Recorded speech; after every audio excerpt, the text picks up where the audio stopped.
Friends, grizzly and the lemmings basically एक modern day Tom and Jerry जैसा show है, लेकिन टॉम की जगह यहाँ हमारे पास एक मोटा क्यूट सा आलसी भालू, और जेरी की जगह हमारे पास लगभग 25 जेरी जो मिनियंस जैसा भी बिहेव करते हैं। ये दोनों यमी चॉकलेट स्प्रेड के लिए पागल है। हाँ, वही न्यूट्रेला वाला। लेकिन लड़ाई सिर्फ चॉकलेट की नहीं, ये लड़ते हैं एंशिएंट एमुलेंट्स के लिए, टाइम ट्रेवलिंग गैजेट्स के लिए, सुपर पावर्स और हर अजीब गरीब मैजिकल चीज के लिए। फिर इस शो में कई नई अतरंगी अटरम सटरम चीजें होती रहती है, और ऐसे हमारे टोटल 312 एपिसोड लगभग 37 आवर्स के अंदर ये सारी बकवास चल रही होती है। और सबसे मजेदार बात, इस शो में एक छुपी हुई डबल मीनिंग स्टोरी चल रही होती है, जो मैंने अपना ब्रेन डेड करके पूरी देखी। फ्रेंड्स, आज इस वीडियो में मैं तुम्हें वो सारी हिडन थ्योरीज, सीक्रेट्स और पागलपन बताने वाला हूँ जो इस शो को देखते हुए मैंने पता लगाई। और हाँ, वीडियो को स्किप मत करना, वरना इस शो की मैडनेस और ट्विस्ट कहीं मिस ना हो जाए। तो चैनल को अभी सब्सक्राइब कर लो, वीडियो को लाइक और हाइप कर दो।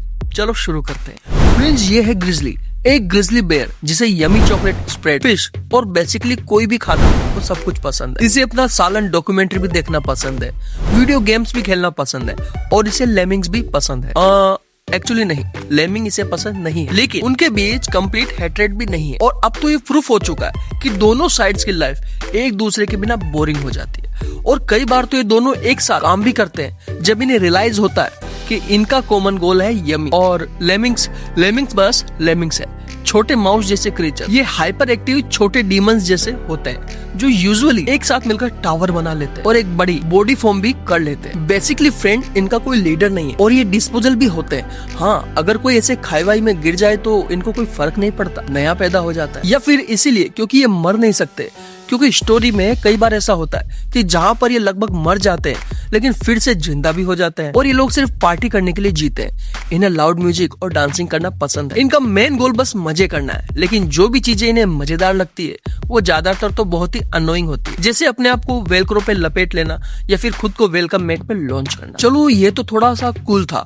ये लोग नटी हिल पार्क ब्रिटिश कोलंबिया में रहते हैं, तो फॉरेस्ट रेंजर्स कहीं चले जाते हैं और ये लोग उनकी चाबी लेकर कैबिन में रहने लगते हैं। वैसे हमें प्रॉपर्ली दिखाया तो नहीं गया है, लेकिन हाँ, हम ये कह सकते हैं कि लोग वहीं पर रहते होंगे। जब ये वहीं रह रहे हैं तो एक कैबिन एक बिल्कुल क्लिप की एज पर बना हुआ है, बिल्कुल वेलकम मूवी जैसा, और उसके आसपास के रोड्स इतने स्टीप है कि ऑलमोस्ट वर्टिकल लगते हैं। लेकिन उससे पहले कि मैं मेन स्टोरी बताने लगूं कि इन लोगों ने कैसे धरती को सोलर सिस्टम के बाहर निकाल दिया था, हमें इनकी स्टोरी को बहुत पीछे से शुरू करना पड़ेगा। तो यारो, इनकी स्टोरी जुरासिक टाइम से शुरू होती है, एक ऐसा टाइम जब बियर्स और लेमिंग्स एग्जिस्ट भी नहीं करते थे। और उस टाइम एक क्रीचर होता था, ग्रिस्मिंग्स। ये ग्रिजली बियर और लेमिंग्स दोनों का एंसेस्टर था। इसका साइज तो बियर जैसा था, लेकिन इसका कलर और एटीट्यूड बिल्कुल लेमिंग्स जैसा। इसके बारे में ज्यादा कुछ तो पता नहीं है, लेकिन अमेज़न में एम्बर के अंदर इनके मल्टीपल स्पेसिम्स मिलते हैं और इन्हें दुनिया में वापस रिलीज भी किया गया। फिर हम ट्रेडिशनल प्री हिस्टोरिक टाइम में आ जाते हैं, जहाँ पर ग्रिस्मिंग इवोल्व होके बियर और लेमिंग्स बन जाते हैं। केव बियर्स वही सब करते हैं जो मॉडर्न ग्रिजली करता है, अभी बस केबिन की जगह वो एक पत्थर के नीचे रहते हैं। केव लेमिंग्स भी अपने डिसेंडेंट जैसे ही बिहेव करते हैं, और बस यही सब लोग पागल होते रहते हैं और उस टाइम के यमी के लिए पागल रहते हैं। और ये लोग केव वर्जन व्हील से भी बेहतर चीजें इन्वेंट कर देते हैं। यमी का फर्स्ट वर्जन एक कॉर्न और बादाम जैसे नट्स का यूज करके ये लोग डायनासोर के अंडे को तोड़कर उसके अंदर एक जूस बना लेते हैं, जो कि बिल्कुल यमी जैसा बन जाता है और काफी यमी भी लगता है। और इसीलिए इस प्रोडक्ट का नाम भी यमी है, क्योंकि ये डायनासोर के एग्स के साथ मिक्स बनाया गया। तो ये लोग अपना लेटेस्ट बनाया गया प्रोडक्ट को टेस्ट करते हैं और इनको मजा आ जाता है। लेकिन फ्रेंड, जरा सोचो, किसे इस चीज में मजा नहीं आया होगा? अरे भाई, खुद डायनासोर की मम्मी, जिसने अभी अभी देखा कि उसके प्रिमिटिव मैमल्स ने उसके होने वाले बच्चों को मार दिया था। और फिर यहाँ पर एक चेज शुरू होती है और फिर ये यमी से भरा बाउल उस डायनासोर के साथ एम्बर में प्रिजर्व हो जाता है। केव लेमिंग्स तो शायद एग्जिस्ट हो जाते हैं, लेकिन केव बियर फ्यूचर में इंसानों से भी मिलेगा। इंसान उस भालू को एक जादुई नेकलेस से डंप करना भी सिखाएंगे और फिर उस केव बियर को एक आइस स्टॉर्म में बंद कर दिया जाता है, जो इंटेंशनल लगता है। ह्यूमंस केव की वॉल्स पर एक डिटेल्ड पेंटिंग और ट्यूटोरियल भी बना देते हैं, जिसमें ये एक्सप्लेन किया गया है कि ये नेकलेस काम कैसे करेगा, ताकि अगर कभी बियर रिलीज भी हो जाए तो उसको कोई दिक्कत ना हो। पूरी सुविधा से वो इस नेकलेस को यूज करना सीख जाए।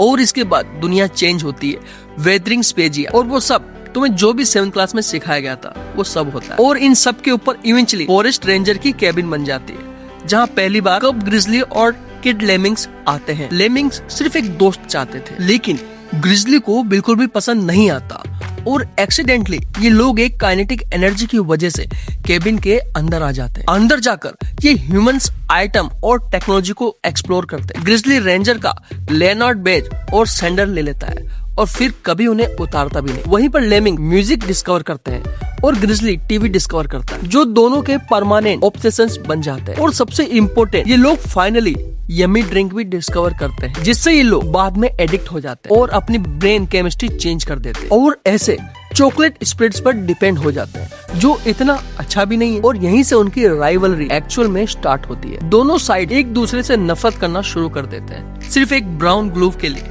यमी के पैकेट एक लंच बॉक्स में स्टोर किए जाते हैं और फिर वो क्लिप से गिर जाता है, लेकिन एक ब्रांच में अटक जाते हैं, लेकिन उन्हें ये पता नहीं होता। तो वहीं पड़े पड़े जंग खा जाते हैं, जब तक सालों बाद उन्हें दोबारा ढूंढा नहीं जाता। और यहीं से हम वापस मॉडर्न डे में आ जाते हैं। इन लोगों को यमी इतना ज्यादा पसंद है कि ये खुद का वर्जन बनाने की कोशिश करते हैं। अब हम बात कर लेते हैं बाकी कैरेक्टर्स की।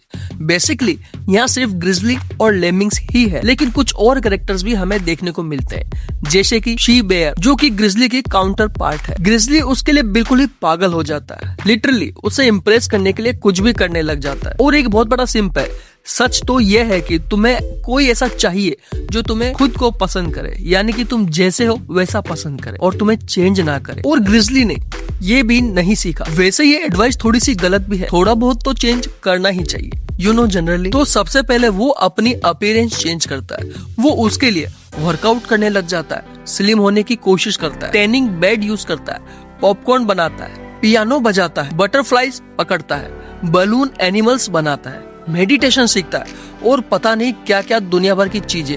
वो ट्रैपलिन भी कूदता है, हैंड ग्लाइडिंग भी करता है और जेकब ब्लॉक से खेलता है। ओ मोरी मैया, सिर्फ इसीलिए क्योंकि शी बियर को ये सब पसंद है और इसीलिए वो ये सब भी करता है। वो फॉरेस्ट रेंजर की एंगेजमेंट रिंग भी चुरा कर उसे देना चाहता है, लेकिन मजे की बात तो ये है कि ये सब वो उसको बावजूद भी करता है, जब उसे मालूम है कि ऑलरेडी शी बियर मैरिड है भाई। और तो और उसका बच्चा भी है। उसके बच्चे का नाम तो दिया नहीं गया, लेकिन एक दिन के लिए ग्रिजली को उसका ख्याल रखना पड़ गया था, जो कि वो बिल्कुल भी अच्छे से नहीं रख पाता। और एक बार फिर बोल देता हूँ, ग्रिजली बहुत ही बड़ा क्रीप है। वो उसे लगातार ऑब्जर्व करता है, उसकी जासूसी करता है, लेकिन फिर भी इतना बड़ा बेवकूफ है कि वो ये भी नहीं समझ पाता कि वो उसे नहीं चाहती। शी बेयर के अलावा यहाँ हमारे पास है मूस। इसकी कोई पर्सनैलिटी नहीं है, बस एक जानवर है और लेमिंग्स उसका फायदा उठाते हैं। उसे एक कैरेट ऑन स्टिक के साथ कंट्रोल करके उसकी राइड करते रहते हैं। बेट्स भी होते हैं इस शो में, लेकिन वो सिर्फ उड़ने के काम आते हैं। और फाइनली रकून्स,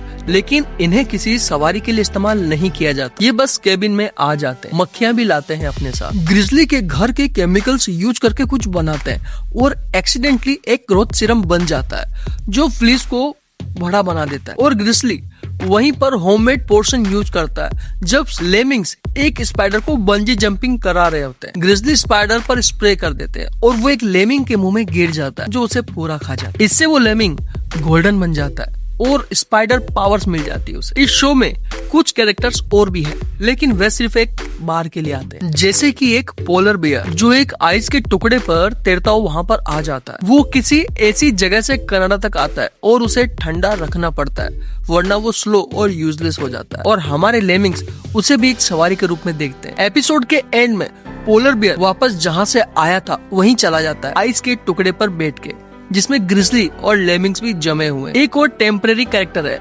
बेबी डनो, जो उनके दरवाजे पर डिलीवर किया जाता है। ये टाइम ट्रेवल नहीं है, उस पर हम बाद में आएंगे। ये छोटा सा डायनासोर भी लेमिंग्स के कंट्रोल में आ जाता है, लेकिन ज्यादा देर के लिए नहीं, क्योंकि वो एक डायनो से मिलते हैं, जो दोनों प्यार में पड़ जाते हैं। ग्रिजली और लेमिंग्स फिर उन्हें अकेला छोड़ देते हैं, जिसका मतलब है कि वो 21st सेंचुरी में डायनासोर्स की पॉपुलेशन बढ़ाएंगे। अब इसमें मैं हर चीज तो लिस्ट नहीं कर सकता, वरना यह एपिसोड बहुत ज्यादा लंबा हो जाएगा।